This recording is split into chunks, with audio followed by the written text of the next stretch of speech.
Hello, everyone. Welcome to the Richest Men In Town podcast. I'm Mike Freeman, and along with my good friend and co-host Tyler Gould, we're excited to welcome you to our little podcast project. Tyler and I are just a couple of middle-aged husbands and dads driven to live our best lives.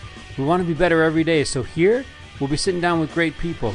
Not famous people, but great people that we admire, to learn their secret to living the rich life. Probably not the rich life you're thinking of. Our guests come in humbled and surprised at the invitation and hopefully leave feeling proud and grateful, realizing just how good they really have it. So pull up a chair, stay a while, and raise a glass with us as we toast our guests to the richest men in town. Here we are, Tyler Gould. October is here. Yeah. And it's high school reunion time for you. Yeah. Right? Richest Men In Town, just bringing people together. Bringing them together. Like people Sean McMasters. Yeah. 30 years. He said 30 years? That's crazy to me. Come on now. So we just had an opportunity to hang out a couple hours with Sean McMasters, good old high school buddy of yours. And then nothing, right? Like, it's kind of cool because it really is the reunion, because you guys are coming back and he gets to tell you the journey he's been on over the last 30 years and what a journey he has been on. What is bouncing around in your head after our time with Sean? Yeah, it's kind of interesting. You know, it's like I knew Sean a little bit years and years and years ago, and didn't know that obviously the depth of the story of Sean. And so it was eye-opening. But it was also, I mean, there was some times in this podcast that Sean said some things that really, honestly, Mike, spoke peace to my soul. And I love that about this podcast. I love that about these conversations, right? We're looking at things from different angles, and yet there is common ground in there that spoke literally peace to my soul tonight. Yeah. This is one of those like, Kelly Freeman, because I'm going to come out of here fired up, right? I'm going to come out of here. It's late. It's late where we're at. We're not tired yet, but it's late. And we're going to come out jazzed because exactly that. Sean McMasters, man, when you asked him what gives him hope, I felt my hope increasing. Yeah, you and me both. Yeah. Right. And just that idea of, resting in some of the things that we know and some of the things that we believe. And it all comes from this crazy backdrop, right? Where we don't get to choose necessarily how we come into this life and some of the circumstances that we find ourselves in early on. And Sean's a classic example of somebody who had a deck stacked against him a little bit, right? That childhood is not normal. It's not a Rockwell painting. It's not a Hallmark movie. It's rough. And he feels like it's normal. Yeah. Right. But as he's going through this, embedded deep in him is this idea that God loves me. Yeah. I know that. And that was a cool conversation, right? Like, whoa, talk to me about that. Where does that come from? So all kinds of good things, great takeaways, power of doctrine, right? We talk about grace. Holding them both comes up. Brian Grow, we owe you another nickel, right? Just this idea of like, hey, I'm going to strive, but I know that in my strive, I'm not going to make it. Yeah. Right. It's peanuts for diamonds. Right? But boy, he wants those to be the best that he can give. So many good things. And man, you want to talk about a love story. You want to talk about a cool across the Richest Men In Town Chronicles, this one here where he meets his wife Linda. That's kind of a cool take. Yeah, I agree. I mean, I think that there's so many good takeaways, and I think there's so many things in here that, regardless of where you are in your journey in life, you know, Sean talks about fits and starts. And I think there's a lot of relatable things in there that people can say, hey, yeah, I find myself in there. And I think there's hope in the words that Sean talks about tonight. And there's a couple of times where he makes this statement, I just didn't know how to navigate that. Yeah. You know, and to the Jims out there, right? Jim Wills, thank you for coming alongside Sean and helping him, right? And being that person. And again, being authentic, we can be of influence if we show up vulnerable, if we show up authentic, if we show up imperfect and quick to show how we make it right when we make mistakes. Just maybe there's a Sean McMasters watching us. And just maybe we'll get asked a question in our daily walk, and our answer might just show somebody that being a faithful disciple of Jesus Christ is possible. Right? I think that's powerful. My one thing in our time with Sean McMasters is that idea of Jesus being my true north. Oh yeah, I love that. I loved it when he said that. And you'll feel it. Our listeners will feel as he talks about Jesus Christ and just how good he knows Jesus to be. You can't help but smile, and your heart feels a little warm. It's kind of cool. What's your one thing? Yeah, I mean, I think my one thing is that to stop chasing my tail and just understand that I already possess it, right? And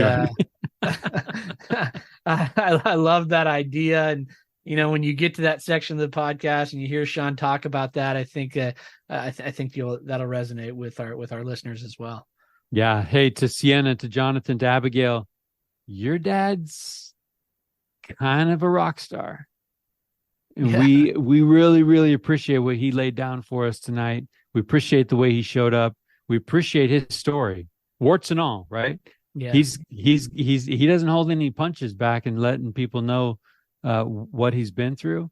But man, what a great place he's in now. What a rich place he's in now. To his friends, right? To his friends at Vineyard Church, that congregation.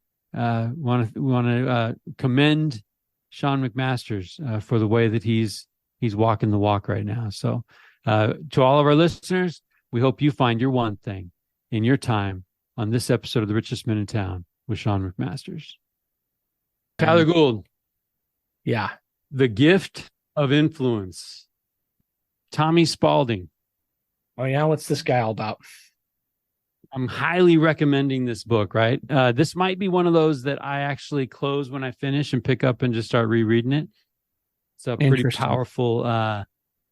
powerful concept, right? That we talked about influence before as parents. We've acknowledged that really parents of older children, that's all we got, right? That's all we got. It comes down to influence. But he gets in. Well, I mean, it starts with this it starts with this kind of gripping introduction. He's on a plane. The plane experiences some extreme, severe turbulence, and people hit their knees and kind of start praying. They think it's going to be the end, and he's actually in a mental space and in a just dealing with the burdens of life where he hopes the plane goes down.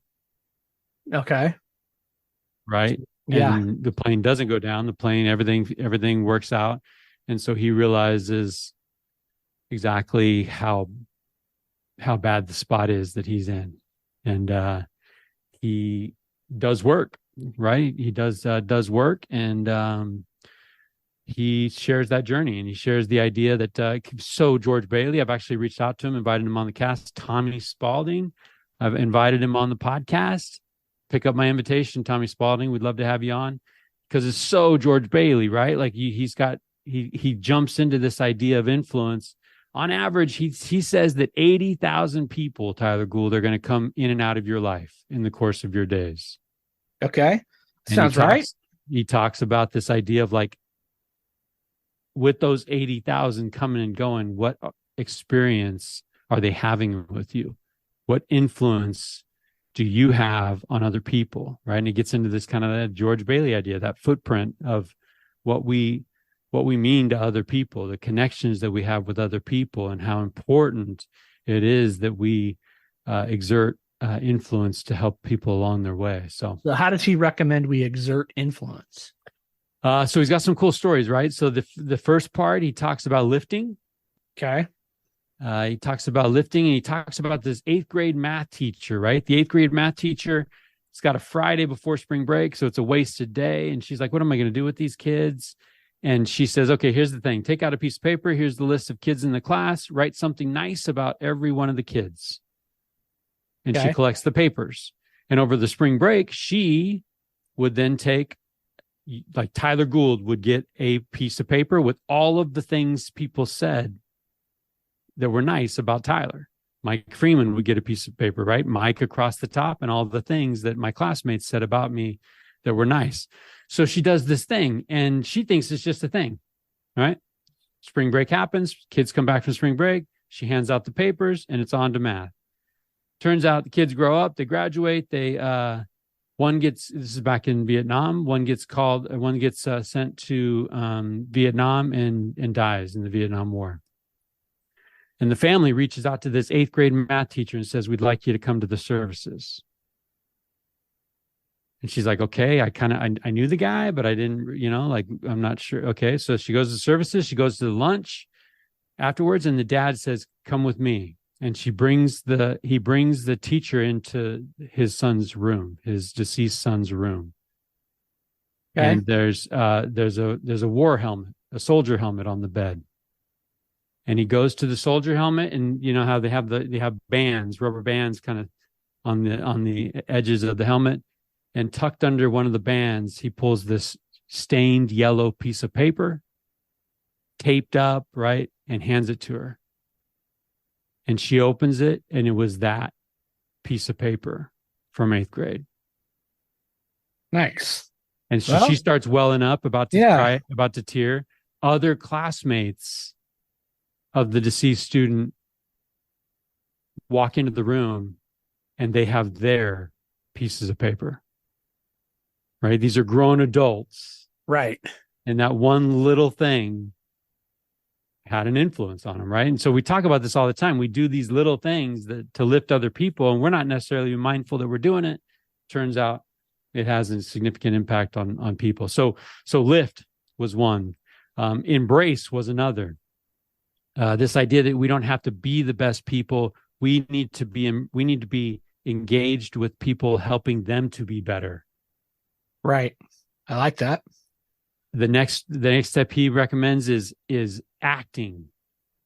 We got to do something, right? Einstein says nothing happens until something moves.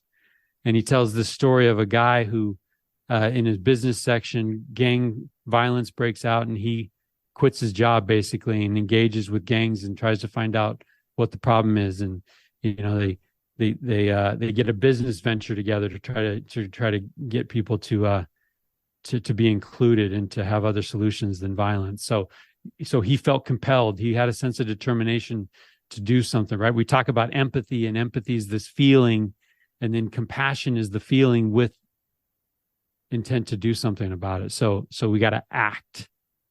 Yeah. I like it. Yeah. So, I mean, it's not bad. And then the last one, his last point is devote. We got to commit. We got to sacrifice. We got to serve, and we've got to dedicate our life to being of influence to other people. So, and it just happens to spell lead. So that's cute, Oh, that's a very teacher thing. Very teacher thing. Yeah, it's a very teacher thing. Well, listen, we got a guy on our show tonight. Sean McMasters is going to join us. And I think Sean probably has a few things to say about the power of influence. I think Sean's been an influence in some people's lives. So why don't we kick the doors open and let Sean in the room? Let's do this. Let's do it. We're going to see what Sean McMaster has off the top of his head on the subject of. Yeah, this is like gun and creating influence, right? That's right. Running gun, man. Running gun.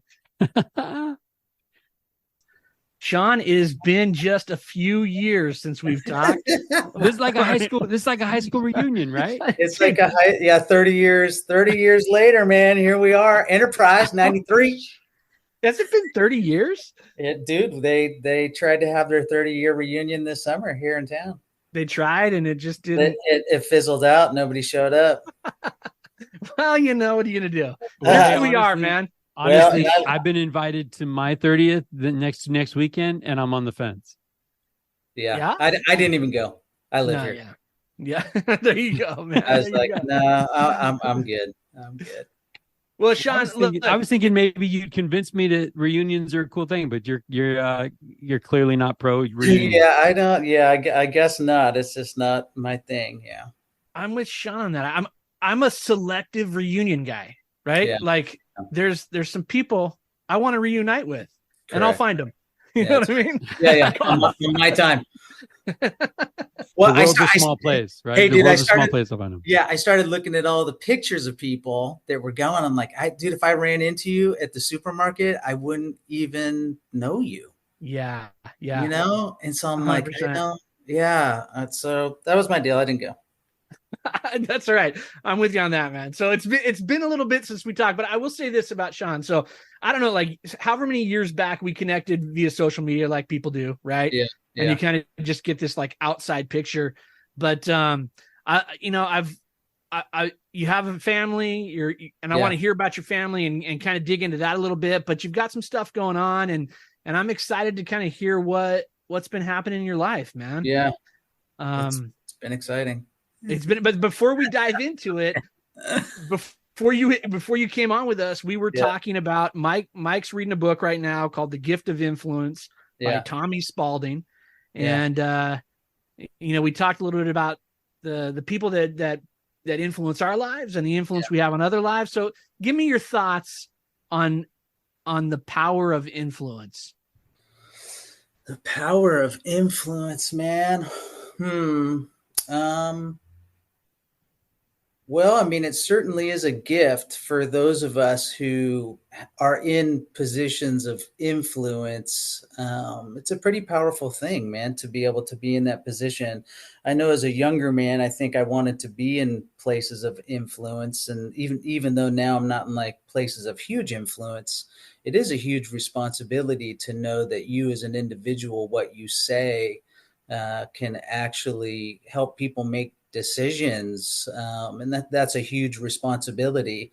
And just being able to be influenced by other people to remain teachable. I mean, I think that's something, especially as we get older, to always just try and keep a posture of knowing that you certainly don't know it all. I mean, I hope that as we age, we certainly realize that more and more, but just having a posture of being able to be a student. I teach at a rehab. I do a class, and oftentimes the guys are wanting to like jump in there, and I think they want to teach, they want to have influence. But I do think in terms of just like the position of the teacher or the student, that the student has more power, because, or not more power, but it's just so good to be a student your whole life, like not to stop being a student, so I think that's also but right, because I'm influenced and I influence, so just trying to walk in that dynamic. I love that idea. Tommy Spalding makes this idea, like he quantifies it, right? He does some quick and dirty math and comes up with this idea that 80,000 people on average will come across Tyler and Sean and Mike, right? That idea of like, when they do, what does that experience look like, right? This is The Richest Men in Town. It's like, we love the story of George Bailey and It's a Wonderful Life, and just this idea of like every life touches so many. Is it for good? Is it for bad? Right. I like what you were sharing about we influence and we are influenced. Right. And just that idea of like, who are we with? Who's influencing us? And is that a good thing? Are we mindful of that? I like that. I like that idea though, that Sean, you talk about being humble, right? I mean, I think that, I mean, there's people that I know and respect that I feel like they want to influence people. Correct. Do you know what I mean? You see it. Yeah. And it's like, and I love that. They've got some important things to say, but at the same time, it's like, it's almost like closing off channels to being influenced. Sure. You know what I mean? Yeah. So I love that idea of kind of being humble enough to say, hey, I don't know everything, like you said, and I'm willing I'm willing to learn. I mean, that's sort of what the premise of this podcast is all about, right? Like three dudes getting together, having a conversation. Always a learning. student. Yeah, that's right. I love that. Well, let me read this just as a parent in this idea of influencing. Let me read a little excerpt from Tommy's book here. He's driving his son to hockey practice, and I want to preface this by saying, something that we've talked about, Tyler, on the podcast earlier, is Clayton Christensen has a book called How Will You Measure Your Life? Right. And he says this is what he knows about kids. Kids aren't always ready to learn, but when they are, you better be there.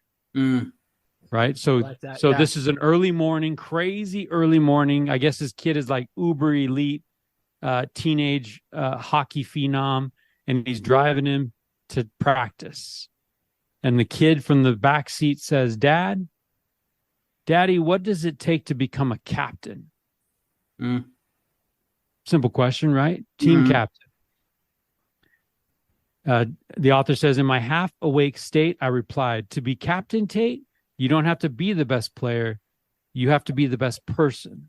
The captain has the greatest heart on the team, but more important, has the greatest influence on their teammates. Being a captain means embracing your weakest teammates and helping them become the strongest. And then the story goes on. There's this kid. He's really struggling on the team. The team makes fun of him. Tate draws near to him, asks questions, befriends him, gets to know him, helps him become better. In the end, kind of a Disney ending, his son becomes the team captain. Right? Yes. But like, think about that. We get questions all the time from the back seat from our kids. Yeah, sure. And how many times are we really understanding the influence that our answers might have? Yeah.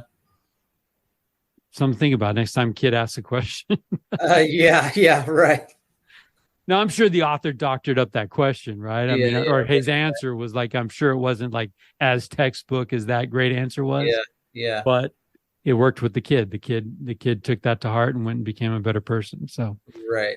Which I mean, and then too, like, you never know what words are actually going to stick, right? You never really know. Like, that moment, actually, it stuck with him, and so I mean, I guess in terms of like influence, I guess, for him, the author, trying to be consistent with my values, who I am, how I want to represent myself, being authentic, because I don't know, you think people are listening all the time, and they are. I guess they hear you all the time. I don't know when they're listening, if that makes sense, because like your kids hear you, but they are not. They're sometimes they're just not listening, right? But then sometimes you're like, oh wow, you really heard that, for good or bad, to be honest. Or bad, right? Because I know my kids hear me and listen to me sometimes, and it's unfortunate that I influence them in that way. Yeah, dang it. You picked that up. Of all the things I said, you picked up that one thing.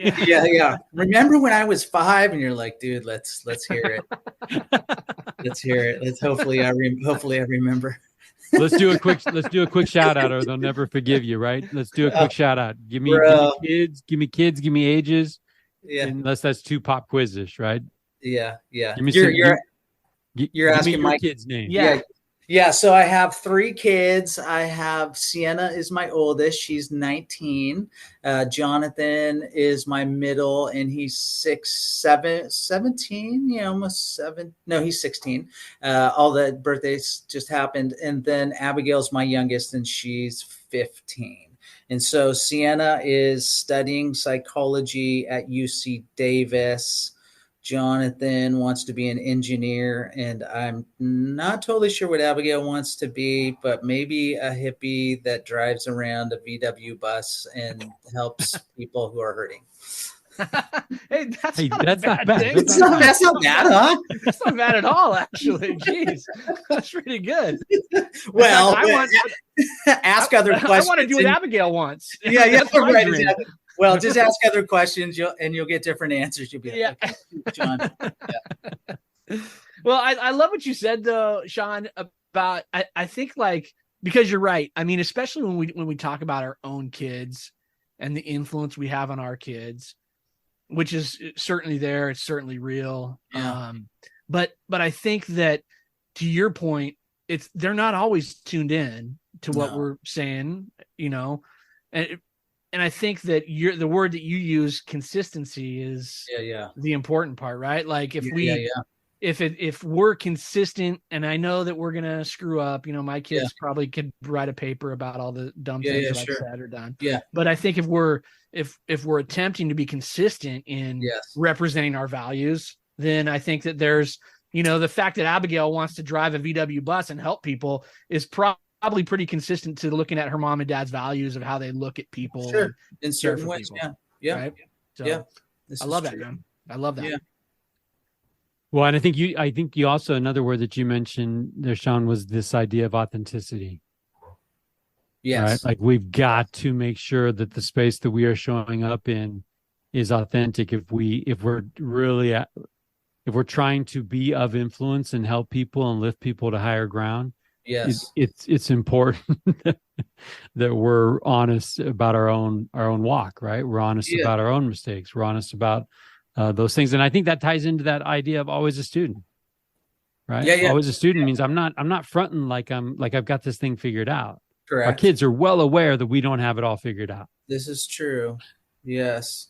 Yeah, and being authentic in the sense too of like, God created me and God created you because that's who he wanted. And he wanted you and me to represent him, I guess, to reflect his kingdom and his goodness through us as we would demonstrate that. But I know that in terms of like going back to the influence idea, like I'm influenced by other people and I want to be like other people. I see other people, I'm like, oh man, like I wish I could be like that, or and some of it we take and it's good and it influences us in good ways, but then we can get caught up in a copycat world trying to be people that we aren't. And so, just trying to being authentically yourself is actually not that easy, to accept yourself for who you are and to say like, dude, this is me and this is how I'm shaped and these are my limitations and these are the bad parts about me, the way that I see the world that's just kind of jacked up. And these are the good parts, so that's and I think that picture you're painting is constantly changing. It is. Right. I mean, ideally, we're not saying this is me, deal with it. It's never going to change. It's like right now, this is me. Totally. You're right. And even one of your questions was, what would your 20-year-old self say to you? Or did you like, right? And I'm like, it's so wild, the journey that I've been on and you guys too, right? You're like, parts of you are the same and parts of you are like, whoa, I talked to a friend in church. He's all, if I met my 20-year-old self, I would not like me. And I'm like, yeah, I don't think I'd like me either. Yeah. Right. But I love that idea though, that like, you mentioned authenticity and being able to kind of look at yourself honestly in the mirror and say, hey, this is where I feel like I'm succeeding. And this is where I feel like I'm falling short. Yeah. And not let the falling short sort of define you, but there comes this point where you can say like, I'm falling short and I'm willing to do some work to make some changes to that. Wholeheartedly. Yeah. And I mean, at 20, it's hard to look yourself in the mirror and say, yeah, dude, I'm really falling short here. And this is what I'm going to fix. But I think as we get some mileage, we're like, you know what, there's some things that need to be adjusted here. And change. Wholeheartedly. Yes. Yeah. At 20, you're out there trying to fix everything. You're like, no, let me show you what to do. I'm sorry to everyone out there. I love this. I love this idea too. Sean, you make reference to this wild journey. Yeah. Between who you were at 20 and who you are now. And here you are meeting up with Tyler. Yeah. And you guys are down this road. It's just kind of cool to have some time to learn more a little bit about what that wild journey is, right? Yeah. It's been 30 years, dude. It's gone by in a blink, huh? That's crazy. Yeah. Time is an interesting thing, right? Days are short and years are, or days are long and years are short. That's it, man. Like, that's it, dude. Yeah. So Sean, tell me a little bit about like, let's talk about that journey. Like, what does that look like? First, before we get into that, can you talk a little bit about growing up? Just tell us a little bit about family structure, siblings. What does that look like? And what does young Sean look like? Yeah. So, born in Los Angeles, I'm firstborn, and my mom and dad, my dad is full Scottish. My mom's full Sicilian. My dad dies when I'm 5. And so I really only have about 4 memories of him, and probably coming to find out later on in life that probably one of the more poignant memories I have is not going to his funeral and how that affected me long term. Then my mom ended up hooking up with one of their party friends in their friend circle down in LA, and took the and took the family and went to South Lake Tahoe. And so then I essentially in South Lake Tahoe from about 5.5, 6, all the way up until 16. Tahoe was really kind of wild. I mean, Tahoe is beautiful. I'm just so thankful to have the chance to grow up in the woods. I mean, no one lived on my block. We would stay out late playing in the snow. My mom and stepdad worked at a ski park, so I skied every single weekend, and they ran a snack shop in the summertime, so I was at the beach in the summer and skiing in the winter. But my stepdad was a very abusive man. He partied really hard, and so he was I don't know if he was an alcoholic, but he drank a lot and he used a lot of coke, and they would have parties at the house and people would be getting high, and so there was no faith in the house whatsoever. And so then I was the recipient of a lot of physical abuse from my stepdad, from all the way up until we left. I mean, I saw and experienced things, now looking back, that were just pretty wild. I mean, I would get beat down pretty hard, pretty hard-headed kid, mouthy kid, always had this sense of what justice was. And so, I knew that some of things were unjust. And so when you share that with a grown man that's abusive, then you're probably going to get a bit more of unjust that's going to come your way. So then eventually, my stepdad, my mom had another kid, which is my youngest sister. So there's 3 of us. And so, 2 at the same time, unfortunately, I have a younger brother that then I abused, and my younger sister, I obviously didn't treat well.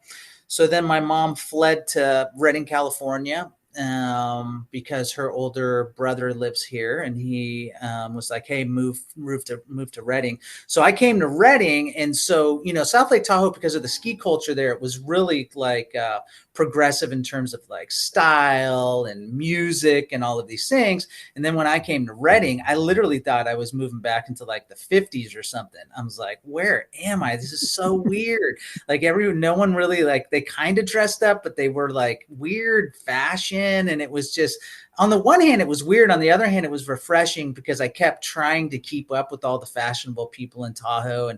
And I skated, but I was never really a good skater. I was a pretty good skier, but it was all skating back in the day, right? So it was all the, the Powell Peralta board that you have behind you, like all that stuff. That's what we were into. And so then coming to Redding, not a lot of that was here. And so then went through high school. This sounds like your story, Tyler. Yeah. Right? I mean, it's totally relatable, right? Yeah. I'm sure coming to Redding, wherever you came from, I knew when you moved here that you weren't from Redding. Like, I was just like, this dude is not from here because he's not like a cowboy or, I mean, there was the cruise when I moved here, dude, that we literally drive around like it was American Graffiti, the movie. Like it was just so wild, so foreign to me. So then in high school, I don't do good at school because I just don't care. I didn't want to try, didn't like authority figures, just thought it was normal, but of course, as I look back, I can see why I didn't like authority figures. And so then I think about 16, I just started drinking. I remember at one point in time in high school, just thinking like, man, I've been drunk every single weekend for as many months as I can remember. I'd just get drunk every weekend, right? And so I didn't think much about it. I graduated high school, and I graduated with a 1.8, I think is what I graduated with. And I just didn't care. And I did just what I had to do to graduate and didn't think much about the future.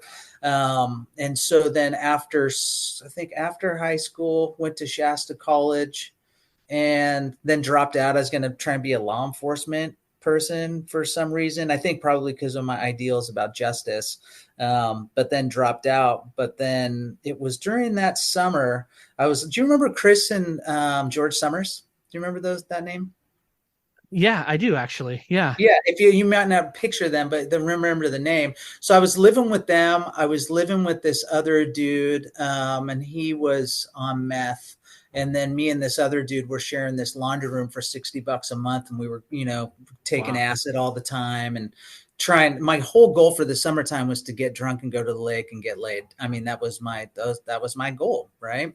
And so I was achieving my goals for the most part. And then my buddy he was a backslidden Christian, and he kept telling me to read the Bible, and I kept telling him to shut up, that it was a crutch. Somehow my great aunt's Bible, King James Version, like older, so old. I mean, it's pretty close to like an original manuscript at that point in time, right? And so then I just pick it up and I read the Beatitudes, Matthew 5, and I read it, and I had never read something in my life. It's still palpable to this day that the words felt like so real. I had never experienced anything like that. And so then I watched football, American football, and you see the signs for John 3:16. And I said, well, what's John 3:16 say? And so I went to John 3 and I read through that. And he's talking to Nicodemus, and he says, you have to be born again.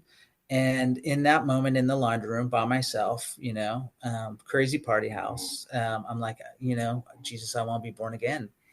And it was real. I mean, it was straight legit, man. And so then the guys all come home, and we're growing. So this is just you in a laundry room in John 3:16. Yeah, the Beatitudes, and then John 3:16 because of football signs, at the goalpost, the people hold up those things. I'm like, what's John 3:16 say? So then, we're growing weed, and so we're always looking for an excuse to smoke weed. And so everyone comes home, and two of the guys are Catholic, and then two of the guys, even the guy on meth, he's a Christian, in whatever way he's trying to follow Jesus. And then we have a backslidden Baptist dude with me. And so they all come home, and I'm like, dude, hey, we're all getting high tonight. Not that we weren't getting high every night. I'm like, hey, we're getting high tonight, dude, because I'm born again. I got born again today. And everyone's like, what happened to Sean? Like, Sean is tripping out of his mind, right? So then what does a Christian do? A Christian goes to church. So I have long hair. I'm driving a bus, VW bus. I'm in tie-dye. And I'm like, Christians go to church. So I go to North Valley Baptist Church here in town. And I have long hair, and I'm wearing a tie-dye and shorts because I've always known, even before this, like God loved me. And God loved me unconditionally, not by how I looked at all, man. Like, no way. And so I roll up to North Valley Baptist, and everyone's in suits and ties and dresses. And the greeter guy says hi to me, and I sit down in the pew, and no one says hi to me. So that was my first church experience on my own. And so then I went home, and then I probably did that like 3 or 4 times. And I'm like, so I'm wrestling through so much. I mean, I am born again, but then I'm going home, and there's chicks and there's booze, and, and I'm like, well, I don't know how to navigate this. So I probably went there like 3 or 4 times, and I'm just like, well, this is stupid. No one's going to say hi to me. So I'm just going to bounce out of here. So then that's what I did. And then I think a year later, I was washing dishes at Olive Garden, and the dude told me to fight fire with the Forest Service because you could do it with long hair and make good money. And I met this dude named Jim Wills, and he had a Vineyard Christian Fellowship shirt on. And I said, are you? And we were running laps because you had to get into shape. And I'm like, hey, dude, are you a Christian? He says, yeah, I'm a Christian.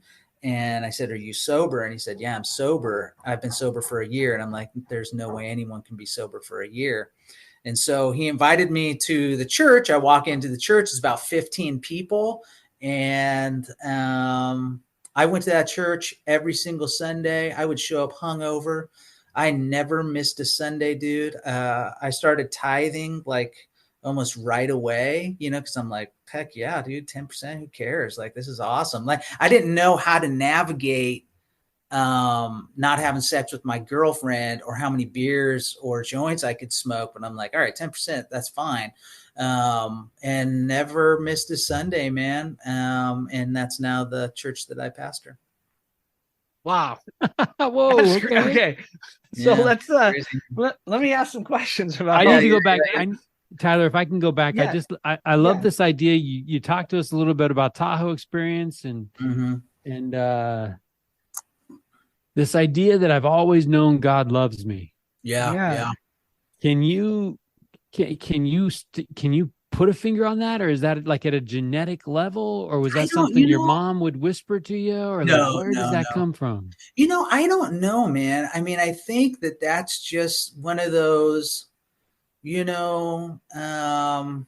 don't know. I know I've always just known that, not that he's loved me unconditionally, but that he loves unconditionally, right? I didn't know that unconditional love, but I knew that he loved unconditionally.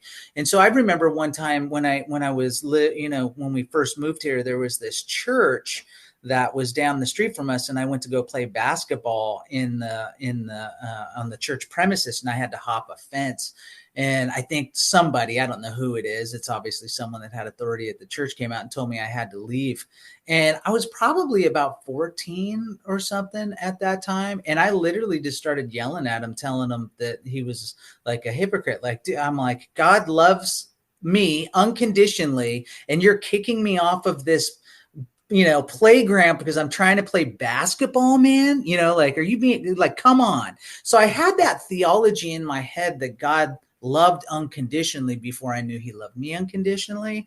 And then just to be able to go to the Baptist church, and like, I wasn't going to dress up. I didn't go there because, and I didn't change my clothes because I like wanted to be a rebel. I was like, no, God loves me unconditionally. And the irony is that the part of the movement that I'm a part of now, it came, and I had no idea about any of this, but it came out of the Jesus movement down in Southern California, to where Calvary Chapel started, allowing all the hippies to come in. And what's the movie that just came out? Jesus Revolution? Yeah, I think so. Revolution. Right. Yeah. That's the story of the Vineyard. And so I had no idea about this. And they were just like, no, like, we're seeking Jesus. I don't have to dress up a particular way to be loved, or to have my faith be validated to look a particular way. So I don't know where that came from, but that's never changed, even regardless of like some of the harder sins that I've had to wrestle with in my life, right?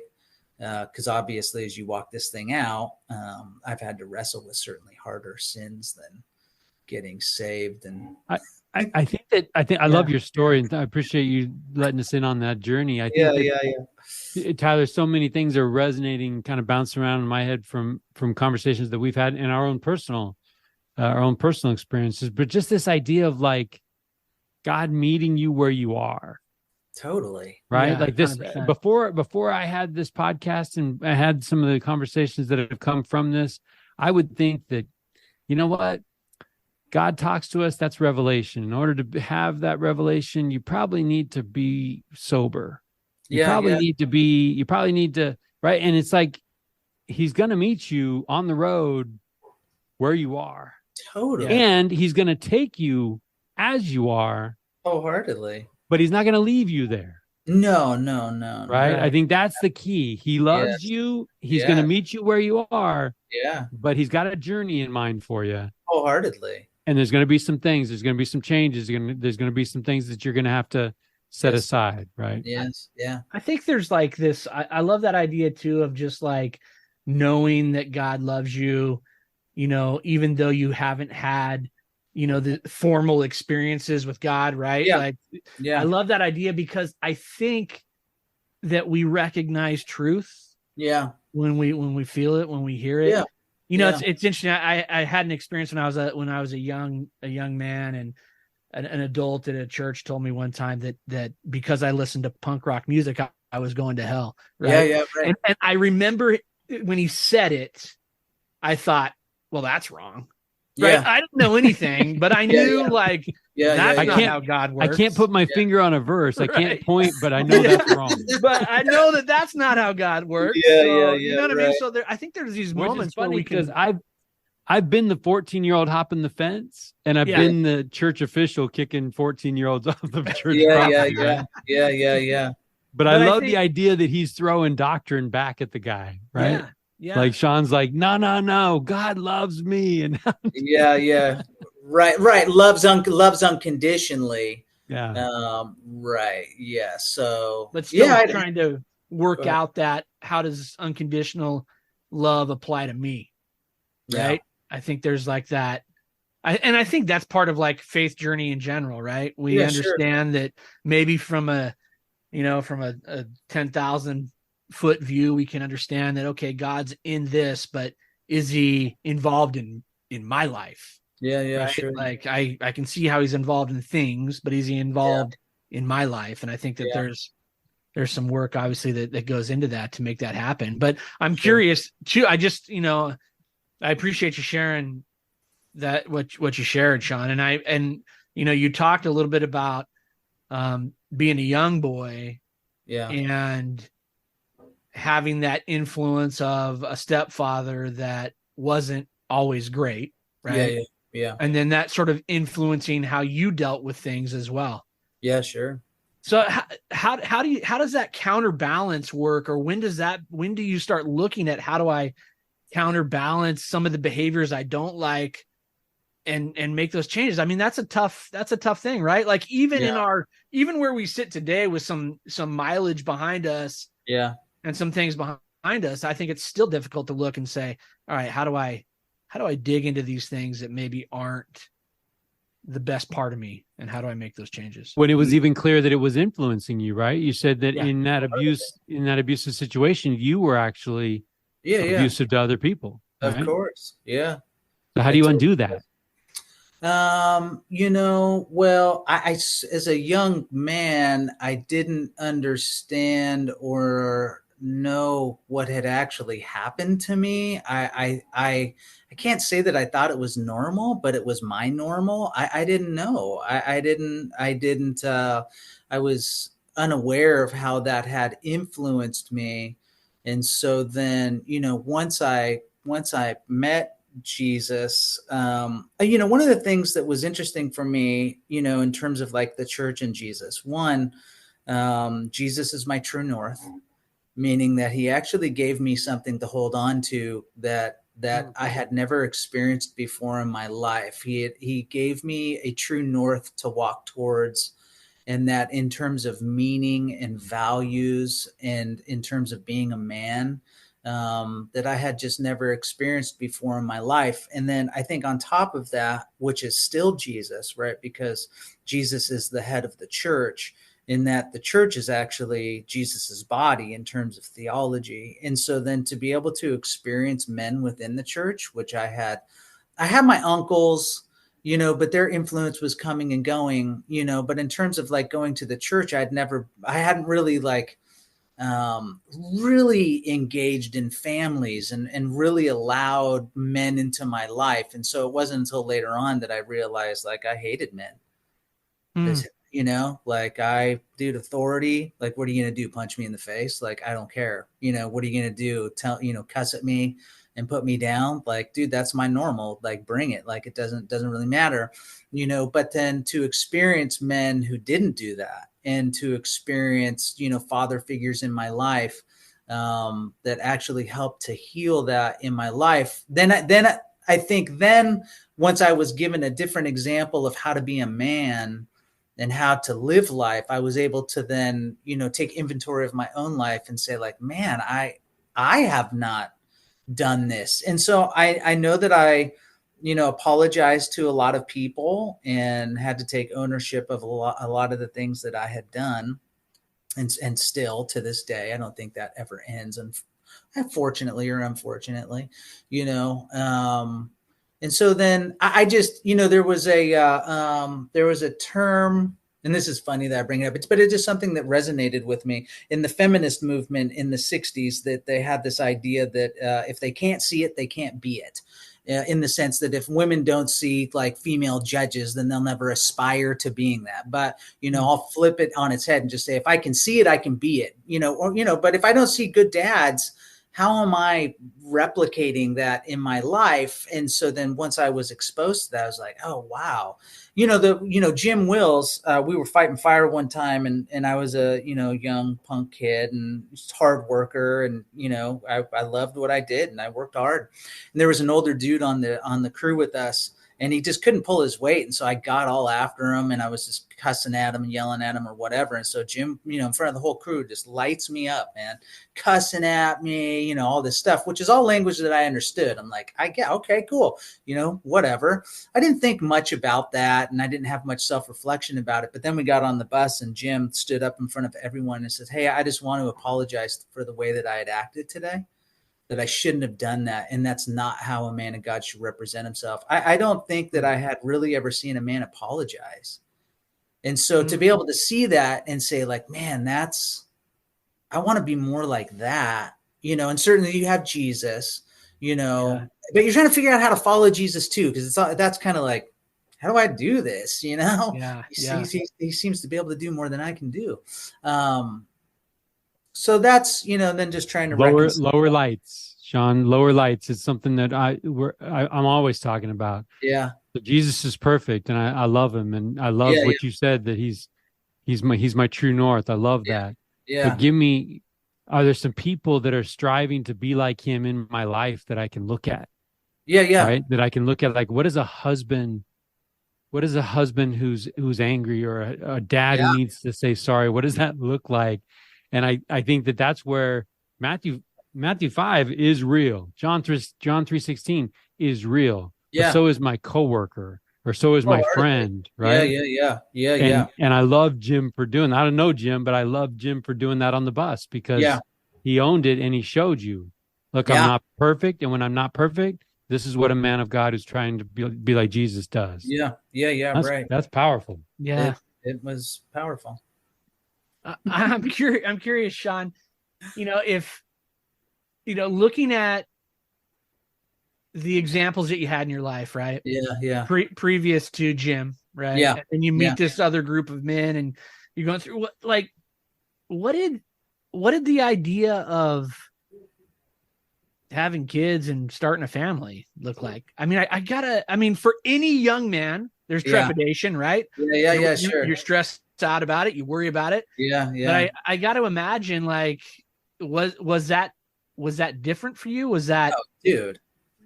Talk to me about that a little bit. Yeah. Well, I don't, well, in high school, like I had no idea. I mean, so as a young guy, it was just sex, right? I mean, that was the thing. So I would watch movies, or, I don't think I was exposed to porn until I was probably like 17, 18, but the goal was just to have sex. And so then generally most of the relationships I have were kind of predicated on that. It's like, we're going to have sex and we'll be a couple and whatever. But then all of a sudden, so I'm living with a gal when I get saved, man. And so I'm telling her like, hey, I'm following. Well, not when I'm saved, a little bit after, and then we're living. So I guess I got saved. Then I went through a funky period of like, and it's not North Valley Baptist's fault. I go through this period of, wandering, and then I hook up with this girl, and it all starts to go again because I start going to the Vineyard. And so then we're in a relationship, and I go to a Promise Keepers event, dude. And so the pastor at that time was kind of burning out. And so, or having a hard time. And so at the Promise Keepers event is the first time he ever finds out that I'm living with this girl. He's like, are you living with a girl? I'm like, yeah. He's like, are you guys having sex? I'm like, yeah. And he's like, you need to stop. I'm like, oh man. Okay. Yeah, that sounds totally cool. So I go home and I tell her like, hey, we can't have sex anymore. She's like, what? And of course, a guy who's like in his 20s, that doesn't last very long. I'm like, oh, well, whatever. And so then we break up, and I go and move up the street, and I'm living literally on the deck of some friends that I fight fire with because I need to be celibate. I'm like, I have to stop. And so we're still partying. It's a lot of fits and starts in terms of my walk with Christ. And so then later on, I get into a car accident, and I am getting to the marriage thing. I get into a car accident, and we roll down this hill and I get out. And I walk up to the top of the hill, and I put a dip in my mouth, and I'm like, Lord, if I had to have faced you today, I would have been so ashamed of the way that I'm living my life just in relation to what the gift you've given me. And from that point on, man, I've just jammed. I started going to different church services all the time, man, fasting, reading my Bible every day. So then I started leading worship at the Vineyard. Did that scare you? I was ashamed. I realized the gift that I was being offered and what I was putting into it was literally like I was giving peanuts to someone who was handing me like diamonds and gold, man. I'm like, thanks, dude, for everything that you're doing for me, but whatever. I remember being at a Bible study and they're like, Sean, why don't you stop partying? I'm like, it just seems so lame to follow Christ all the time. It just seems so boring. It's like so dumb. I've always been an honest guy. And so I was straight up honest with them. They were cool. They're like, whatever. And so then that's when I started to encounter Christian girls. And that's when I started to encounter that there's such a thing as premarital Christian sex with Christian girls. And I was like, I don't want any of that. Like I had all that and none of that was helpful. It didn't fulfill anything in my soul.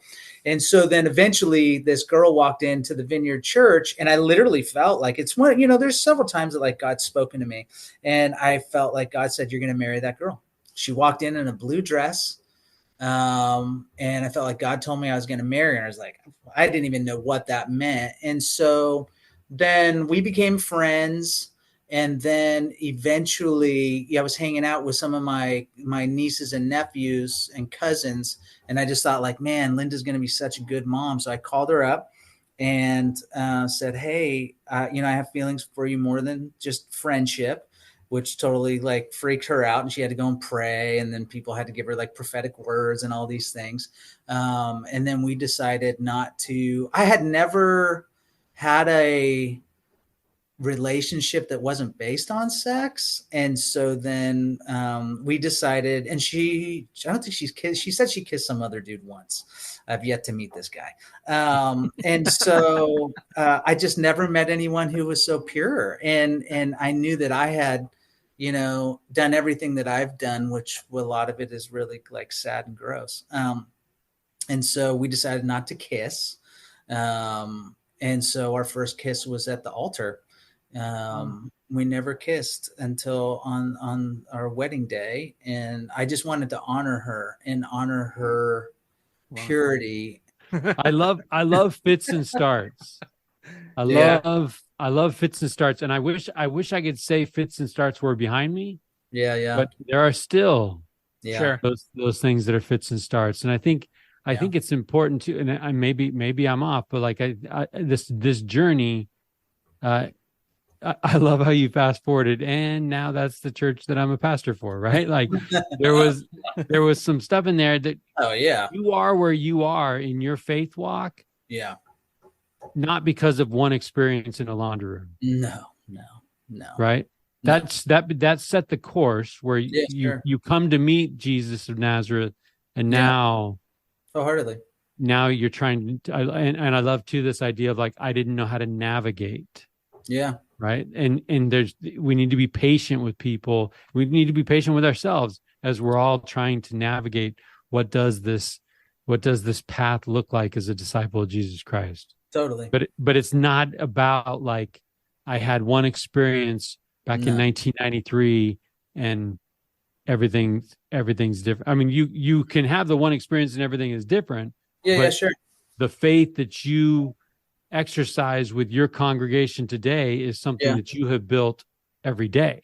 Yeah, sure. Right? Yeah. Agreed. Yeah, I think it's interesting though. If you think about, we talk about influence and Sean, you talk about the influence of your stepfather and kind of that time of your life, but then you talk about the influence of Jim Wills and some of these other men in particular that modeled sort of the opposite behavior. And I just love that idea of that people come into our lives and they have the ability to steer us, right? To help us see like, all right, look, where you're going, it's not the worst thing, but let me show you a better thing. Right? Yeah, sure. Well, we started talking about influence. Yeah. Imagine if Jim isn't wearing that t-shirt. Yeah, sure. Yeah. Jim's not living it, right? I mean, that's the thing. Like, well, and the funny thing is too, like when we think about influence as well, like and all of us, following Christ, we think oftentimes, and it's a wrong belief in my mind, that we have to be a picture perfect representative of both myself and Christ to be able to influence people. But I don't think that's the right idea, man. Like, God uses us where we're at to be able to reach the people that are around us. So, dude, Jim was still cussing and chewing, but that was attractive to me where I was at. It was one step ahead of me, like this idea in the land of the blind, the one-eyed man is king, right? So like just one step ahead of you, and the other thing that was really attractive to Jim was just he was himself. He was authentic. He was both following Jesus and attempting to follow Jesus, knowing that he's not Jesus, and so not to excuse us of anything that we don't want in our life, but he was just himself. He was authentic, and that made me trust him, and that made me believe that I could do it. Well, the one step ahead. Yeah, the one step ahead on the path is that he was able to answer that question, are you sober? Totally. And that was the step you needed, right? Like, whoa, that's possible? Whereas I think a lot of people in maybe some religious circles would have said, well, how long are you sober? I've been sober for a year. And they would have said, well, gosh, that's lame. Right. Just 1 year. Yeah. Right? Yeah. It's so weird. But, I guess God, from where you're sitting, you're like, that's incredible. I thought it was impossible. Right. No, literally, I thought he was lying. I'm like, dude's lying. This dude's lying. I can't imagine being sober for a year. Wow. No way. And that goes to that point, right? It's not the task that changes. It's our nature and our strength to do the task that changes. Yeah, sure. Absolutely. Right? To where you were, that idea of being sober for a year is a Mount Everest. Yeah. Right. And then you start realizing, oh, maybe a small win here, a small win there. And you start to think, oh, what once was impossible now. And I think of Luke 1:37, right? With God, nothing's impossible. Right. Yeah, and I think that there's something powerful there. Early on, Tyler, I got to say, Jim Wills is my vote for MVP in Sean's story, man. He's definitely. I feel like we need to have there. Jim Wills on the podcast, man. Definitely. Oh my gosh, dude, he's definitely right place, right time. He's a wild dude, man. He still is a wild dude. Yeah. He's super I love that though. So I love Linda, you receive that personal revelation, and Linda's the girl. Yeah. You don't even kiss her. No. Right. And I love what you said. I just wanted to honor her. Yeah. Tyler, I've had a couple of times where I walk away from weddings and they'll use the word cherish. And I go back to my wife and I say, almost without fail after a wedding, you know what? I need to do a better job of cherishing you. I need to do a better job of honoring you. Like, because I mean, we're 25 years down that road, right?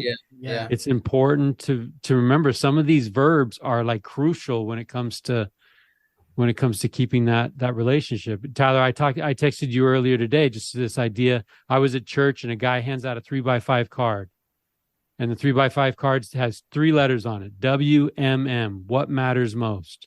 And it's got 1 through 5 written on the 3x5 card. And his invitation is, gentlemen, I want you to reflect and think about what matters most in your life right now. Write it down and carry the card. Right? It's been fascinating putting that card in my pocket every day. Because one is my covenant relationship with God. 2 is Kelly Rose Freeman. Right? And you start looking at like, okay, what are you doing on a daily basis so that your actions mirror or line up with that 1, 2, 3, 4, 5. Yeah, sure. Right? Because 1, 2, 3, 4, and 5, none of them have anything to do with earning a buck. Yeah. None of them have anything to do with what I'm doing, 50, 60 hours a week. Yeah, sure. So there's a wrestle there, right? There's a little bit of a wrestle. How do we live in this life where time is finite, and how do we dedicate that time to those things that actually do matter most? Yes, sir. Interesting wrestle. So I'm curious, Sean, if you look at your role as let's just your role as a father. Yeah. I mean, what are you hoping that your children are learning from you? Mm. Well, they're all teenagers right now, so I wish we were having this podcast like 10 years from now, dude. Yeah. We're in the thick of it, man. My wife came home. She's all, my friend calls them meanagers. I'm all, I think we're adopting that term. 100%. Meanagers, man. Like, whoa. Well, and I know it's a phase. I mean, I think that I hope that my children would, well, certainly, what does a man of God look like? What does it look like to follow Jesus honestly? And by being honest, I mean, I'm well aware of all the shortcomings that I have, and so is God, and so is my family. But just being able to be okay with the fact that I both strive to measure up and I do not measure up, and that's okay. And that God's mercy and what Jesus did for me is more than sufficient. And that, in 2 Corinthians 5:21, God made him who had no sin to be sin, and that we might be called the righteousness of God. That like we are literally the righteousness of God because of what Jesus did for us. And so, not by what I do, not that what I do doesn't matter, and not by what I say, and not that the words that I say don't matter, but that it's, by grace. And so, and that's very uncomfortable. There's a book that I've never read, but I've said the title a million times, by Abraham Herschel. He was is a Jewish rabbi. I don't know if he's still alive. And the title of the book is called The Insecurity of Freedom. And that freedom and autonomy is very scary, and it's very hard. And you get presented with situations that you don't know how to handle, and you have to wrestle with your own fear, and you have to wrestle with your own hurt and pain. And so then being able to live that honestly in front of your children is both wonderful and just horrifying. So I think and hope for them that they would be able to just see me being an authentic follower of Christ. And then two, what does it mean to be a man? For my daughters to be able to see like, what is a good man? And for my son to be able to say like, what is a good man? And what does that look like? And for them to be able to not try to follow in my footsteps, to do what it is that they feel called to do. Being a pastor of a church, I'm not, I don't try to be heavy-handed in telling them that they have to be Christian or they have to follow Jesus, although it's my deepest desire. And so I've allowed them to have space to be able to, experience what they have to experience. And that's just what they have to do. I've always been really open with them. Like, hey, can I have a boyfriend? Of course you can have a boyfriend. It's your choice.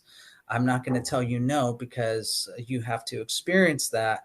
But these are the, pitfalls that you might experience when you have a boyfriend. Or can I smoke weed? Well, of course you can do anything it is that you want to do. You have choice, but these are the pitfalls that might come from that. But I will be here for you if you choose to do any of these things. And so, I think just being authentic, helping them to navigate their own life and faith, and empowering them to be able to be their own people. It's super scary. Well, that book title is ringing loud and clear in my ears right now, right? Insecurity of Freedom. As you're having these conversations with teenagers, and they're at these, crossroads in their lives. It's like, welcome to agency, right? Totally. Welcome to the ability to act and not be acted upon. But if we do take some actions, we will be acted upon, right? There are just bottom line. There are some things that are designed to rob your agency. There's addictive nature to a lot of sinful things that are presented to kids. I mean, totally. Kids, adults too. So, totally. Yeah. But I love too this idea, this concept of grace earlier when you talked about peanuts for diamonds. Yeah. In the end, grace for us, my understanding of grace is it's always going to be some kind of peanut. Totally. Right? Like our best Yeah, totally. Right. It's all, yeah, no, I want them to be good peanuts, dude. I want them to be the best peanuts I can, yes. We give our best. We give our best. And that's the strive, right? We give our best. Yeah, right. But knowing that it doesn't change that, right? Like I always say at the church, there's nothing you can do or I can do to make God love me more or less. He just loves us where we're at, not who we ought to be, not who we should be, not who we might be. He just loves you right here, right now. Everything. That's right. That's great. Sean, I think that's deprogramming some myths out there, right? Yeah. That messaging is so powerful because I think this idea of like, I got to qualify or I got to earn it. I can't come to him dirty. I got to clean up before I can come to him. No. Right. Yeah. Right. Like I'll be honest. I was having a conversation today, super intense conversation about some broken lives. Yeah. Right. And some broken lives. It was a secular place. I'm at work and we're trying to help people. And I literally in my notebook, in my spirit journal, Tyler, in the bottom of the page, I just write down, I feel like Jesus is in the corner saying, I can help this. And I can't use my faith in Jesus in the corner necessarily in this secular place. And so I'm bringing broken tools of government programs, and it's like, can we have a real conversation about what's needed to fix these broken lives? And that's so it's frustrating. I love what you said, Sean, though, this idea of, you said, I strive to measure up and I don't measure up all at the same time. And hold them both. I love that idea. I think it's so powerful, like to be able to accept that, right? Yeah. Because I think there's a level of self-destruction that can be in that statement, right? You're like, well, I want to be here, but I'm not getting there. So what's the point in the effort to get there, right? Yeah, sure.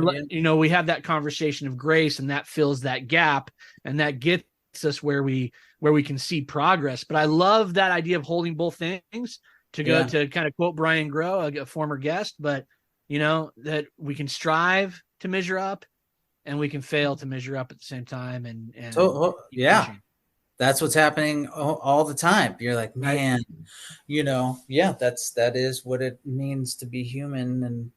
And So Sean, in your role as pastor and working with folks, how do you help people shut up the voice saying you never will? So why try?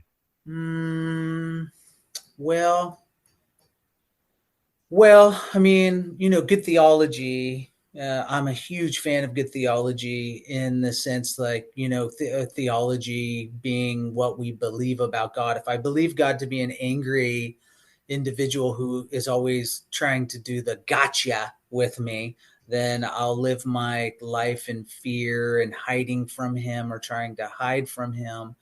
But if my theology is that God loves me unconditionally, he doesn't love the things I do unconditionally, right? Because sin is certainly something that he does not love. But he loves me unconditionally.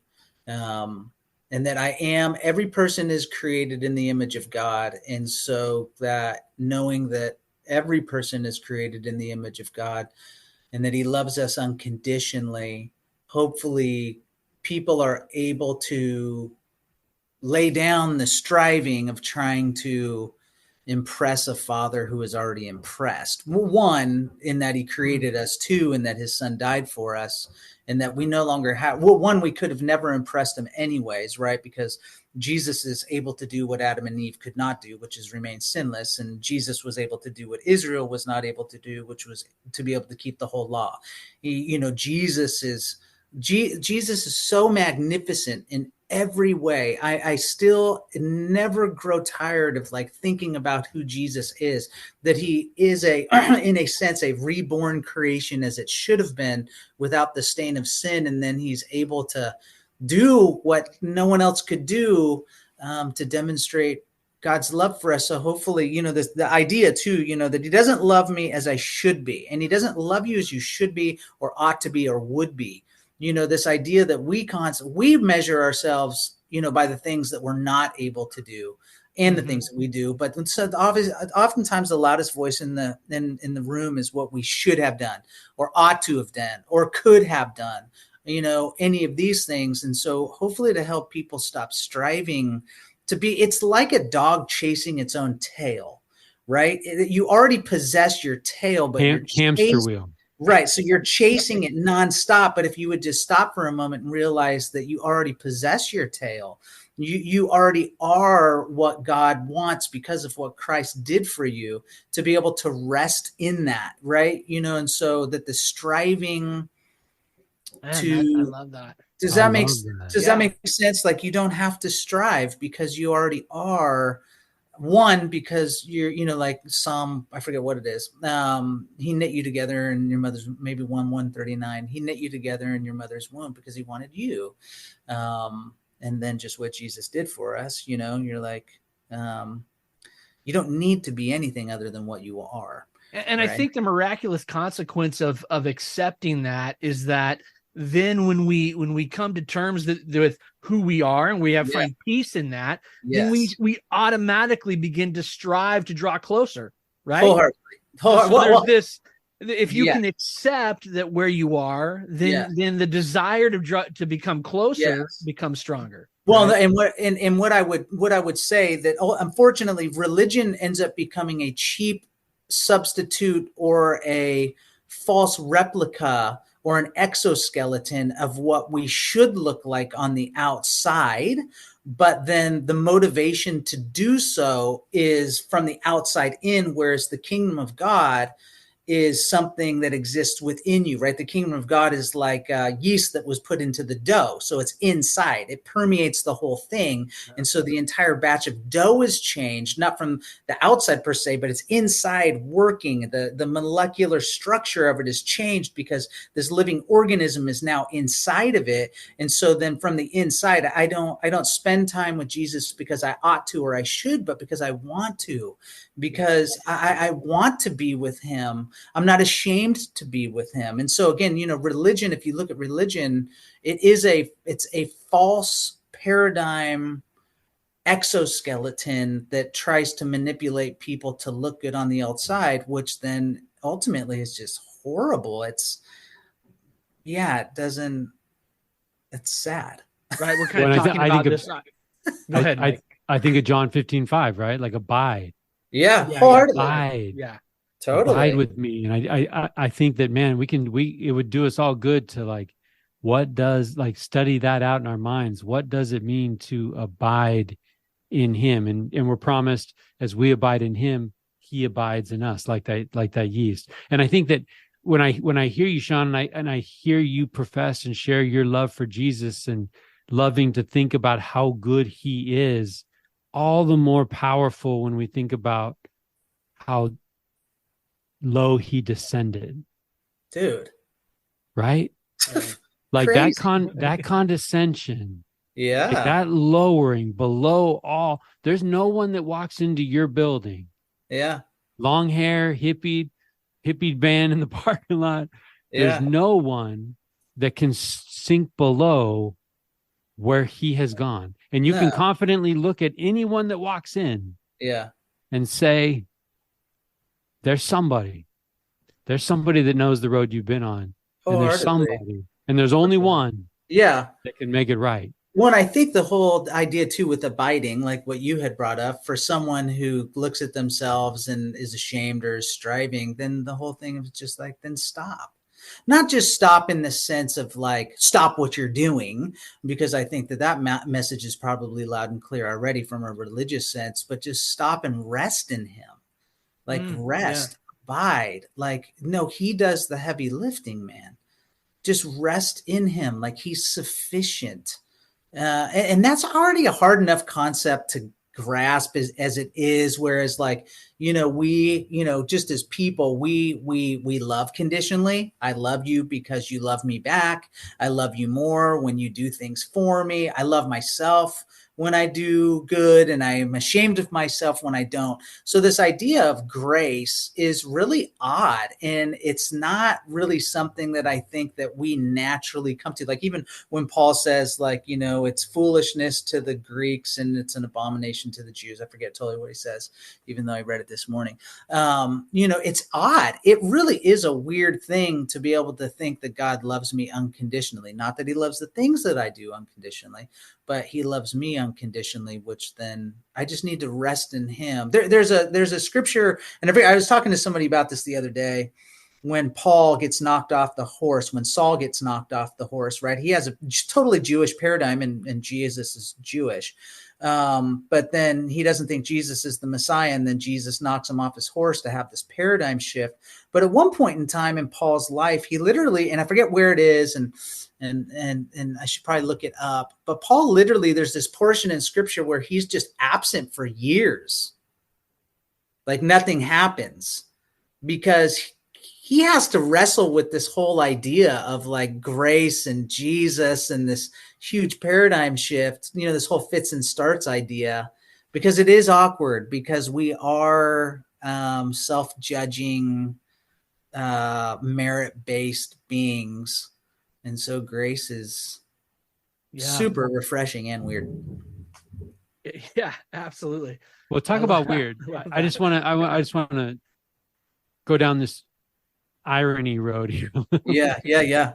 You grow up having a thing against authority. Yeah, sure.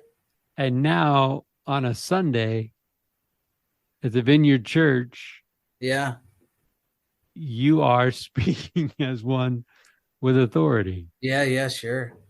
How's that? You ever pinch yourself and be like, oh, wow, that's been an interesting road. And the interesting thing too is you talk about this. I've always had this love for justice. Yeah, sure. And here you are now in the throes of mercy, the gospel of mercy. Yeah, sure. Talk to me a little bit about how it feels to come full circle like that. Yeah, I mean, I think that one is, and I want to bring this up because I think, you know, I know Tyler, in terms of like punk rock, there was a documentary out there. There still is one out there, dude, that's called The Other F Word. I've seen it. Absolutely. So funny, right? Where all these punk rockers, they're like, you know, rage against all authority, and then their fathers, and they're like, don't do that. Listen to me, because I'm the dad. That's why. Yeah. which my daughter just the other day quoted to me, right? Because when you have to get to the part in the conversation, because I'm the dad, she's all, oh my gosh, I hate that. I'm all, you'll say the same thing. No, I won't. I will never say that. I'm all, yeah, right. You know, I think that at this point in time, you know, in terms of being an authority figure, you know, I'm bivocational too, and so then I'm a therapist and I work primarily with men who have substance abuse disorders. I'm honored. I am just nothing but flat out honored that I get to be an authority figure, in the sense of being able to be a living representation of the awkwardness and beauty of following Jesus. I don't take it for granted that I get to do this. It is sometimes extremely painful, and I just want to like bail and go like surf somewhere. But I am just honored to be able to represent Christ in the way that I get to. And so I haven't really had to wrestle with that, you know, but that I would just hope to be able to be that person for someone, you know, and I get to see that. I don't have to guess whether or not I am. I'm very thankful for that. Yeah. Well, I love that. Go ahead. I love that verb. And I think the air feels different when the word honor gets used. Yeah. And, you know, we usually ask our guests, how do you honor your parents? How do you honor the, you know, the people like Jim in your life and Linda? But I feel like you get to do that a lot these days. I'm very thankful for that. Yeah.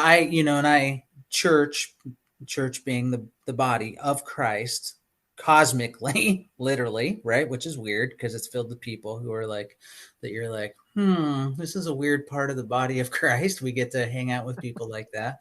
I owe a debt to this church that I could never repay. I can look at my life and say that I wouldn't be here without this funny little funky church. And so then I just hope that it gets to be that for other people. And I'm thankful that it is, Man, I love the idea. You talk about, Mike, you asked the question about being in a position of authority, and if you look back on your experiences and authority figures sort of meting out justice, yeah, right, and now you're in this position of authority meting out mercy. Yeah. I love that idea of sort of the change or the transformation of what a person in authority looks like, right? Yeah. And that's very cool. Very cool. I appreciate the emphasis on good theology. Yeah. Right. The power of sound doctrine and Dude. the power of capital T truth when we are in a world of relativism and all of the shifting values and the shifting of things. I think it's like we're on a ship going down and everyone's just looking for something to hang on to, and everything that people are grabbing outside of the gospel of Jesus Christ is coming off in their hands. Yeah, sure. And we know these are challenging days, but as we exercise faith, they're optimistic days. Sure, right? Of course. They're days where our faith should replace fear, right? Perfect love casteth out fear. Yeah. And those things are, sometimes we read those scriptures and they feel very accessible, and sometimes they feel like, ooh, that's a stretch. Yeah, totally. That's a tough thing. Yeah. Do you have any fears? What are you afraid of? What am I afraid of? Well, I would say, back in the day, I was afraid of failure until I had like my major fail. What am I afraid of? I still probably wrestle with, this whole idea of like, give the peanuts that I'm going to give him, that still to this day am so thankful for who he is and what he's done. Not that I don't fear not being faithful, but I just fear not doing as much as I could have. I forget what the story was where like someone was on the seashore. It's like this, goofy metaphor, and I hope that's no one's favorite, and I just called it goofy. But there's like a million starfish on the shore, and the tide's going out, and somebody says, we can't save them all, but let's save them all one at a time. We can save as many as we can. I think for me, I just want to be able, and I know that I will, that he will say, well done, good and faithful servant, but there's still that fear. And by fear, I'm describing something to where it's probably a lack of faith, right?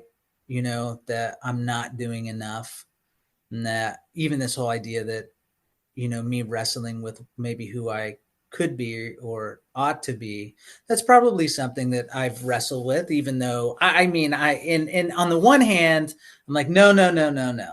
But then on the other hand, I still wrestle fear that, not that he'll be angry, because he won't be angry. But I just want to honor him as best I can, man. I think there's something healthy there, right? I think when he's with his disciples and he says, one of you will betray me. I love that. Is it I approach? Yeah. Right. Like I love you.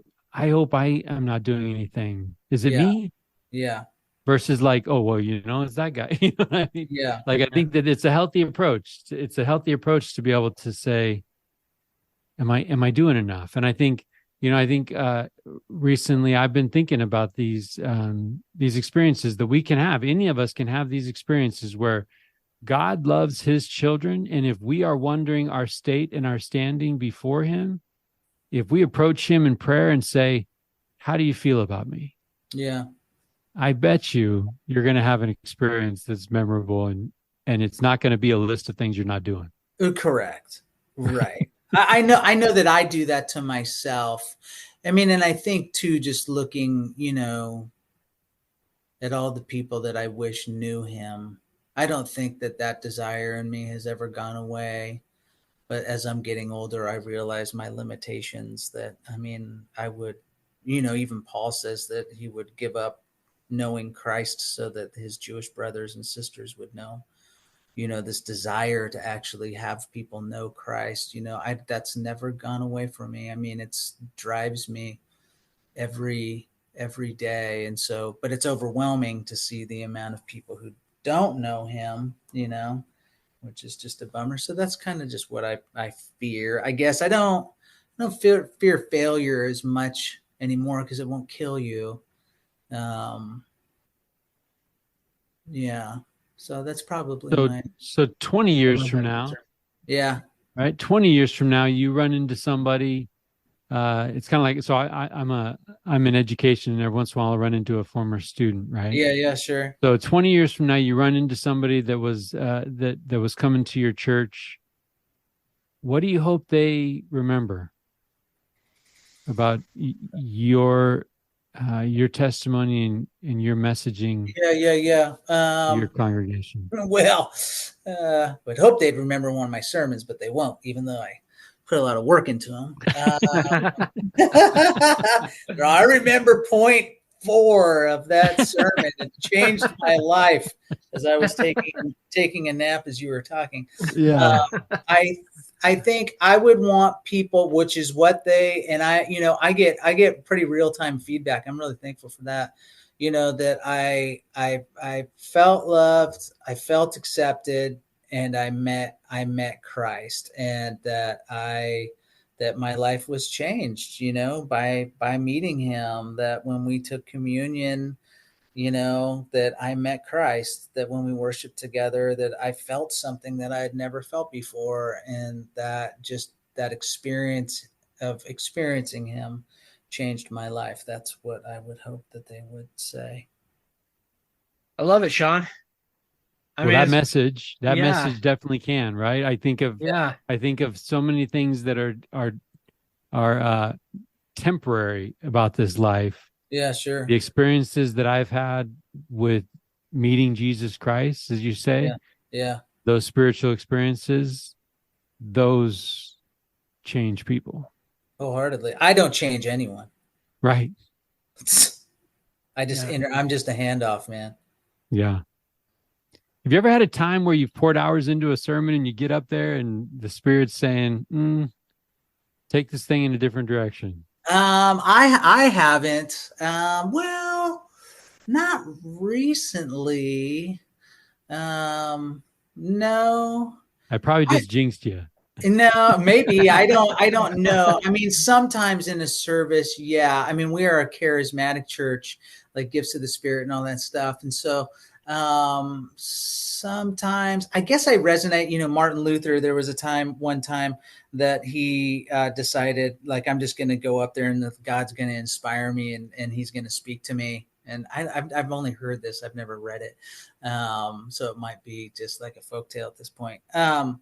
And that he went up there and he shared a message and it was like really bad. And they asked him, well, what did you hear God say to you? Martin Luther, never come up here unprepared again. Oh man, I love that. Actually, I was reading in my scriptures the other day, and I made a note in a margin. Yeah. In a reference to taking the Lord's name in vain. Yeah. I made a reference. I just made a little jot in the margin. That's teaching unprepared. You're right. Because I think we think of the blasphemy, or we think of like it's like, sure. Actually, no, just like walking in and being, I got this, or I'm going to win this, or I'm going to, yeah. Right. We do. That is not his way. Yeah. I mean, I've certainly done some, not ad-libbing or whatever, but I generally, for the most part, I tried to do my due diligence to make sure that the theology is sound, and that the scary part in terms of like preaching and sharing the word of God is making sure that I'm not leading people astray or sharing weird, bad theology. I mean, that's scary. You're like, oh man, like, or misrepresenting that scripture. You're like, dang, dude, you said, or I believe this because you said. And so then that responsibility, that's pretty heavy, man. You know, I don't, dude, man, I try and stay in my lane. Yeah. Trunk of the tree. Stay in your lane, man. Don't Don't get in those branches. main and plain, right? And that's the thing too. I mean, don't try and get off all weird onto some like, yeah. So paint a picture for me, Sean, as you think about your life. Can you tell Tyler and I about a moment where maybe you take a mental snapshot of what's going on around you, maybe who you're with or the things that you're doing, where you have a moment and you think to yourself, this is a rich moment. This is rich. You know, if I was to say a rich moment, it will always, I can't say a specific time, but I know a specific place. And it will always include the kitchen and the dinner table and with my family. From a young child growing up, my mom's full Italian, right? My dad died, so I never knew his family. He was an only child and they passed away. And so it was always Italian dinners. My grandma and grandpa would always cook these huge crab feasts at Christmas time, and I'd be the last one eating and everyone would be making fun of me.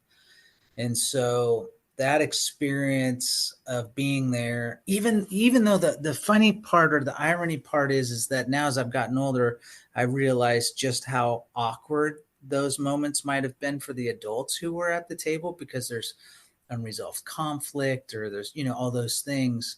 But just being able to share that moment, even though everything's not picture perfect, whether or not it's like Thanksgiving or, just sitting down for a quick meal, being able to go camping like this last summer and cooking up ribeyes over the fire with my family, being able to, eating and drinking and just being with one another. There's something so communal about eating with one another.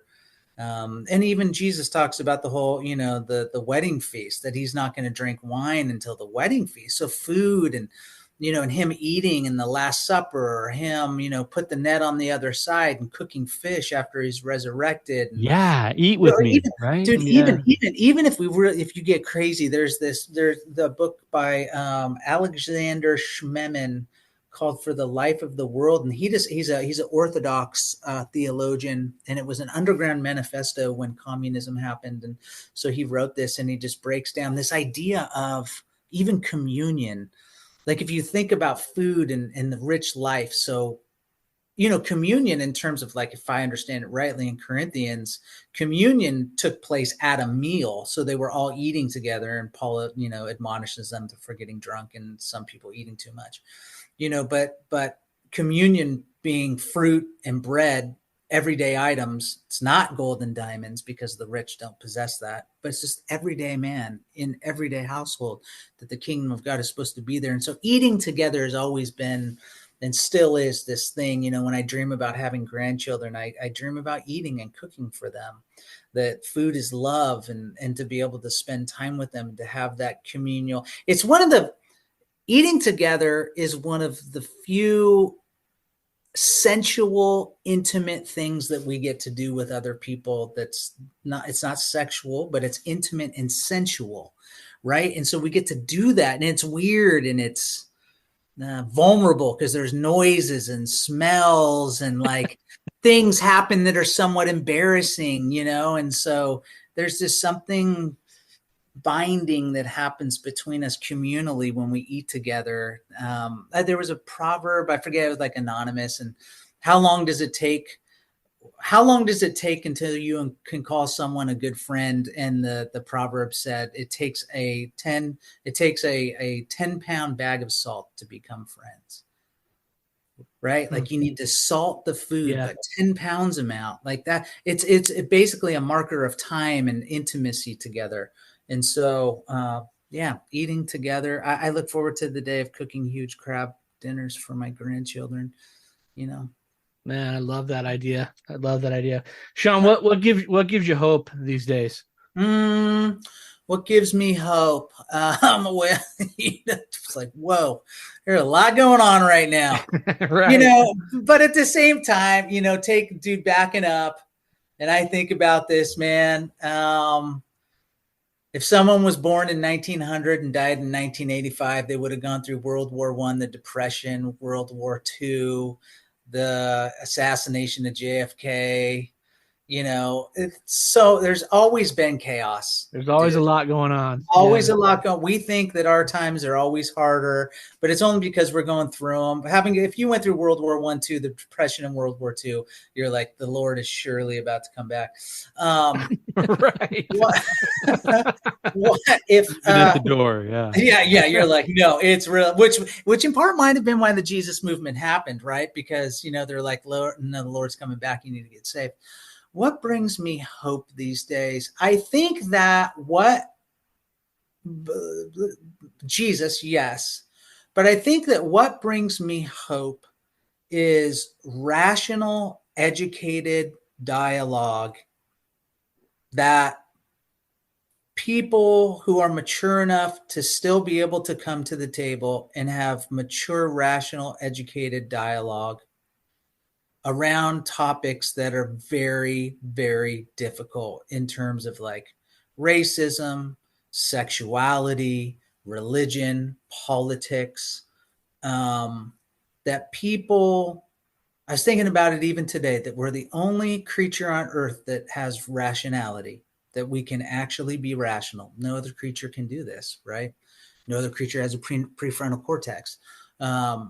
Those dolphins are pretty smart, I heard, but they're pretty smart. Yeah, they're pretty smart. But the idea to be able to have to actually be able to have the maturity to sit down and have rational dialogue, that gives me hope amidst all of the fads that are happening right now and the polarizing topics, and that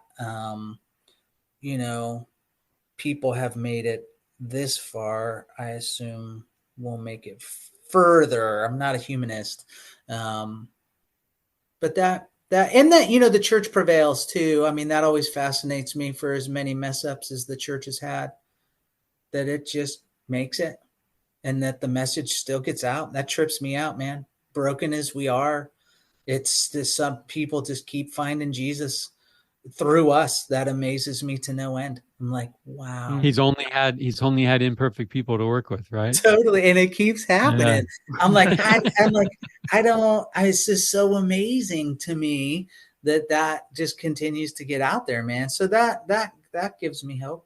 Those things give me hope. I think of that. I think of his disciples on the ship, right? He's like, Master, carest not that we perish. And yeah. Jesus knows he's not dying in that boat. Totally. Right. And it's like we freak out and we panic because we maybe lose sight of our end destination, or we lose sight of like what we will become. Totally. And even taking a step backwards, let's not forget that homeboy was napping. He was napping. Right. He was napping. Let's take a step back. Dude was napping. Okay. Yeah. So in the midst of all of this, we're like, wake up. And he's like, dude, just take a nap. Relax. Lay down. Let me just like sing you a lullaby and put you to sleep. And you know what? Your answer about what gives you hope gave me hope. So I appreciate I appreciate that answer, right? And I think too, so many times because we hear something different, I think that natural man response is to kind of like, I'm going to just go turtle. I'm going to throw up some judgment. I'm going to throw in some assumptions start building some walls and not ask and not have the conversation, where actually, if you leaned in totally and had the conversation, like that's what I love about this podcast format. This is a conversation. Yeah. Right. I believe conversations can actually change the world. Oh, if we can, and I actually, to marry your last question too, there is something powerful about crab or lasagna or French bread, right? Like we break bread together, things happen, right? Totally. We can sit down at a table of brotherhood and just have conversations over some lasagna and some salad and some French bread. Totally. You know, maybe, just maybe, we can build community. Wholeheartedly. Sounds too simple, but I think the best answer is a simple answer, especially Yes. Go ahead. Yeah. I mean, especially when we're talking faith, matters of faith, keep the moving parts simple. Right? Like, totally. I don't need to get like that idea of staying in my lane. Yes. I need to make sure my compass is pointed true north. Totally. That's it. End of story. So yeah, I agree. Sean, it's almost been a couple hours, man. And I got to tell you, it's crazy. I've had it's been a blast just talking and catching up and learning. You can basically check the reunion box off, man. Yeah, we just there you go, man. Me and Todd, dude. 93, go Hornets. It's all done. Yeah.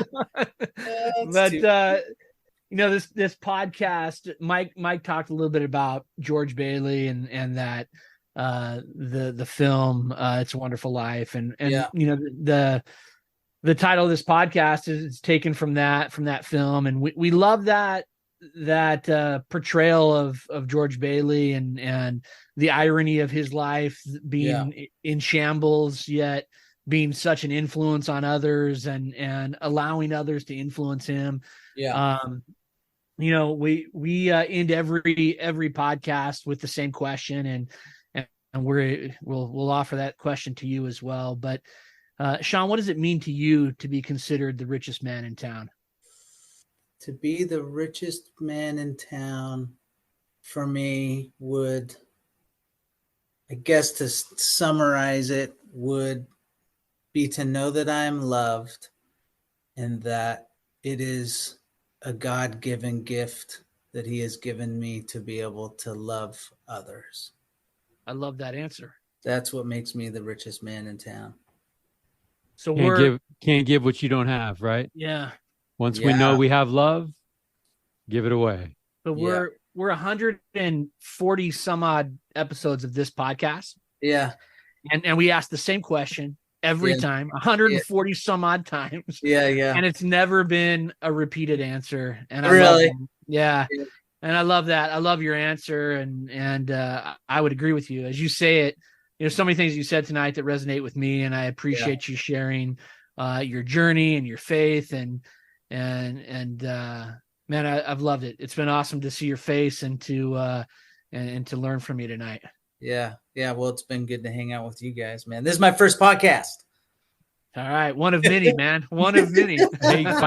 Buy yourself a mic and start your own, man. Yeah. No joke. That's what we tell our people. You guys got mics, man. I see that. I need one. You sound fantastic. I'm gonna walk away with all kinds of homework, Tyler. But seriously, this is what I'm looking at. I got the other F word to go watch. Oh, dude, that's so good. The other F word. So great, funny. So funny, dude. Yeah. Well, hey, we want to thank you and shout out to Linda, shout out to your kids for letting us borrow some of your time. I know time is precious these days. You know, you talk about a kitchen and a dining room full of people. Enjoy that, because I'll tell you, in a blink of an eye, you think 30 years went fast. Yeah. Right. In the next couple, you're going to have a blink of an eye. It's going to be like, whoa, Linda, where did everybody go? But they'll be cooking for grandchildren, man. And that's what I'm talking about, right? I'm stoked about that. I really am, man, dude. You and me both. Yeah. I really am. Especially if you got grandma's recipes, right? I got a whole book, man. She made one. Did she? She did. It was a present to all of her kids. Yeah. No way. That's great. That's what I'm talking about. That's rich. That's rich right there. It is. Sean, it's been an absolute blast, man. We appreciate you. Have a great night, and we'll do it again soon sometime. Yeah. All right, man. Good to see you. Good to see you too. All right. God bless you guys.